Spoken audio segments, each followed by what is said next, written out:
troll খাবলৈও ভাগ্য লাগিব কাৰণ ট্ৰল কৰা মানুহবোৰ সিধাই ৰামৰাজ্যৰ পৰা অহা যেন লাগে কিন্তু এতিয়া ট্ৰল খাই আহৰি পোৱা নাই বিকাশ অসমে 48 ঘণ্টা ধৰি অসম আৰক্ষীৰ পৰা পলাই ফুৰিছে বিকাশ অসমে ফোন অফ কৰি গোপন স্থানত আত্মগোপন বিকাশ অসমৰ বিকাশ অসমৰ সন্ধানত আৰক্ষীয়ে আৰম্ভ কৰিছে অভিযান বীৰ লাচিত সেনাৰ পৰা অব্যাহতি দিয়া হৈছে বিকাশ অসমক বিকাশ অসমৰ বিৰুদ্ধে কঠোৰ হৈছে অসম আৰক্ষী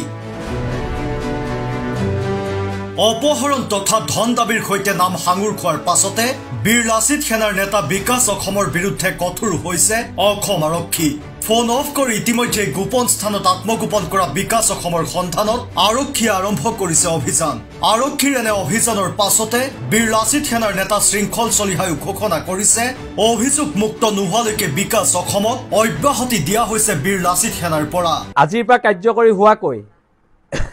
যেহেতু আমাৰ ওচৰত বহুতো অভিযোগ আহিছে গুৱাহাটী মহানগৰ সমিতিৰ মুখ্য সচিব বিকাশ অসমক লৈ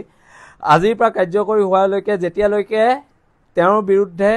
উঠাই অপৰাধমূলক অভিযোগবোৰ আমাৰ সংগঠনৰ মজিয়াত তদন্ত নহয় তেওঁক প্ৰাথমিক সদস্য পদৰ পৰা বীৰ লাচিত সেনা অসমৰ প্ৰাথমিক সদস্য পদৰ পৰা বহিষ্কাৰ কৰা হৈছে আৰু তেখেতক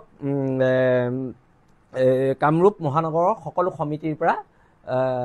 সকলো বিষয়বাবৰ পৰা তেখেতক অব্যাহতি প্ৰদান কৰা হৈছে বিকাশ অসমৰ সন্ধানত গুৱাহাটীৰ পৰা ওলাই যোৱা প্ৰায় সকলো পথতে তালাচী আৰম্ভ কৰিছে গুৱাহাটী আৰক্ষীয়ে ইফালে গোপন সূত্ৰৰ ভিত্তিত অসম মেঘালয়ৰ সীমান্তৱৰ্তী খানাপাৰাতো অভিযান চলাইছে আৰক্ষীয়ে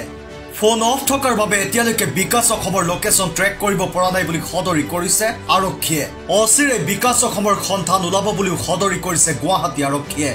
আনফালে সোমবাৰৰ এই ঘটনা পোহৰলৈ অহাৰ পাছতেই মেঘালয়লৈ বিকাশ অসম গুচি যোৱা বুলি চৰ্চা অব্যাহত আছে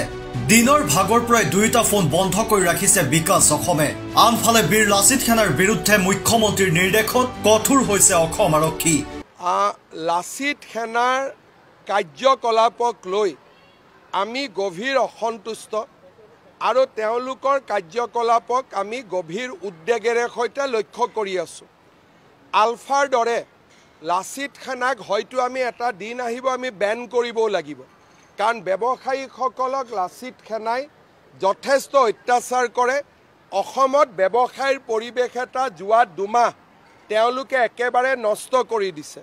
আৰু যোৱাকালি লাচিত সেনাৰ এগৰাকী কৰ্মকৰ্তাই অসমৰ আই মাতৃসকলৰ প্ৰতি যি অপমানসূচক মন্তব্য দিলে তাৰ বাবেও মই ইতিমধ্যে আৰক্ষীক সেই ব্যক্তিজনৰ বিৰুদ্ধে কঠোৰ ব্যৱস্থা গ্ৰহণ কৰিবলৈ নিৰ্দেশ দিছোঁ আৰু এই ব্যৱস্থা সঁচাকৈয়ে কঠোৰ হ'ব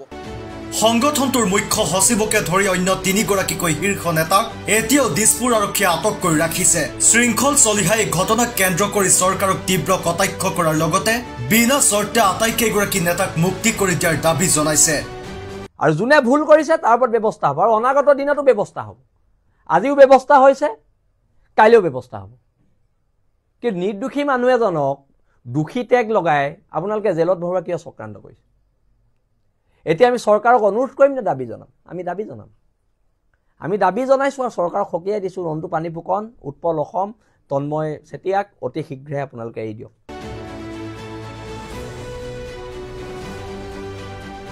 news text report news daily Assam digital